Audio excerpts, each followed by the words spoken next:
Welcome back to The Social. Like millions of young Canadians, Herb Carnegie dreamed of playing in the NHL. But despite his award-winning skills and undeniable talent, he would go down in history as the best Black player never to play in the NHL. It's been 7 years since Herb passed away at the age of 92, and his daughter Bernice is sharing her father's story and legacy in her new book, A Fly in a Pail of Milk. Please welcome Bernice Carnegie. Welcome, Bernice. What a story. Why don't we start at the beginning? Your dad was just a little boy, and like so many boys in Canada, they dreamed of playing hockey in the NHL. And yet it was his father who was the first person who said to him, "It's just a pipe dream. It's never going to happen. You're a little Black boy," essentially. Do you have recollections of how your father reacted to his own father saying that to him? Well, I think my father was like most youth. We don't believe our parents until we grow up, have kids, and then we get out, and then all of a sudden, they know what they're talking about. But my father was exposed to racism at school, you know, the name calling, and he fought. But he didn't translate that into, I can't get ahead in life. That was just a moment in his life. So I don't think he believed his dad, and he went ahead and tried to prove him wrong. And he did. I mean, he decided to play hockey, and he excelled in hockey. Your dad spent 17 years playing as a semi-pro athlete in the highest leagues you could play before the NHL. And during that time, actually in 1948, the New York Rangers invited him to their training camp, offering him a chance to qualify in the NHL. What happened? Well, obviously my father had a gift. And he worked really, really hard at his gift. So hard work has a lot to do with everything. He had been voted most valuable player. His scoring was amazing. So, okay, here's the letter. So he gets the letter, and off he goes. And what did they offer him? They offered him almost a cut in pay that was half his salary at the time. They gave 3 offers. They upped it a little bit each time. But my dad had a family.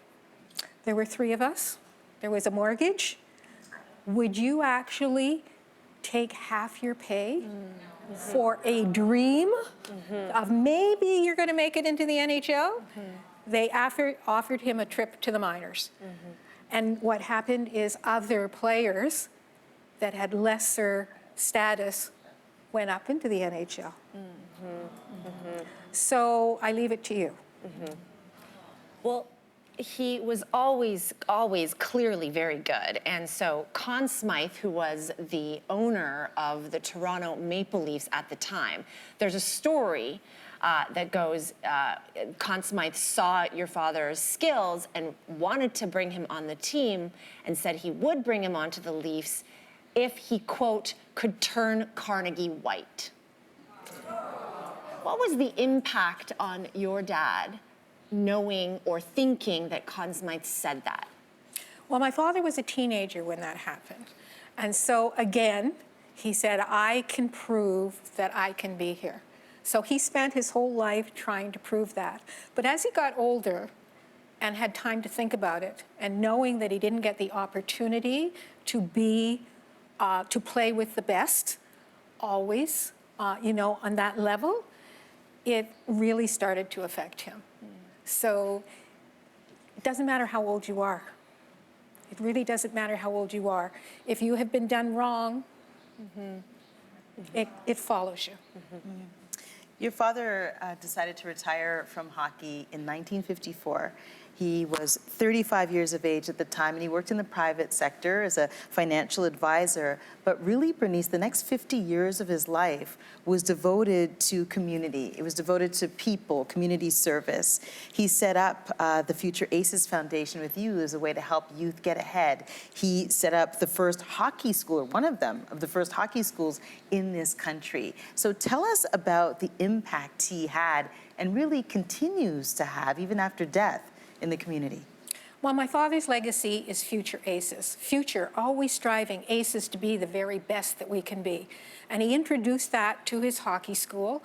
And it wasn't just that he was trying to make those boys better hockey players. He was trying to make them better citizens. So he went through stuff and he said, I want to do this better. I want everybody to have an opportunity to be the best that they can be. So, you know, he went on and this became a project in schools. Over 1,000 students a year benefited from Future Aces initiatives. I'm so proud of what my father did with the Herbert H. Carnegie Future Aces. Our scholarship program, we have given out over $860,000 in scholarships to young people who are out there being better citizens. This is such an amazing story. He was not only greatly skilled in hockey, but he also played golf, which is the other super white sport other than hockey. And he played golf so well that he won like so many championships, including 2 national senior championships, but he was still denied membership at golf courses. What would he have thought of someone like Tiger Woods rising to the top of that sport? Well, he loved Tiger Woods. And he always talked on the phone with my brother when Tiger Woods was out there. He called him his son, his boy. You know, look at he's out there doing what, you know, everybody should have the opportunity to do. And yes, in the late 30s, he was denied an opportunity to be a member at Timmins Golf Club. But that wasn't all, you know, Canada. But Canada still is an amazing place, and he proved it was an amazing place by actually managing to do all of the wonderful things that he did. You know, You know, he didn't make it to the NHL, but it doesn't mean he wasn't recognized for all of the impact that he did have on the community. He was inducted into 13 Halls of Fame for hockey and golf. He also went on to win 8 medals, including the Order of Canada, and that was for his community service as well. And listen, he, as we can hear, dealt with a lot of rejection in his life and maltreatment, to put it lightly. And he had every reason in the world to perhaps walk around this planet angry and bitter. And yet he wasn't. Why do you think he was able to transcend his challenges with such a great attitude? How did that happen? My father did have moments where he broke down and kind of said, you know, but the main thing in his life was that if I heard him say it once, I heard him say it 100 times. I want to make this world a better place. I want to leave it better than I came in. And so he did everything that he possibly could with his schools. And, you know, he has a school named after him. So, and we're going to be there on Friday to do the book launch. Amazing school, amazing kids. It is so wonderful. So I hope you'll all come out and join us. Wow. Hey, Bernice, thank you for sharing your story and your father's story with us. This has been a real, real treat. Thank you. Thank you very much. It's been wonderful being here. So the book is entitled A Fly in a Pail of Milk. And audience, you are going home with your own copy today.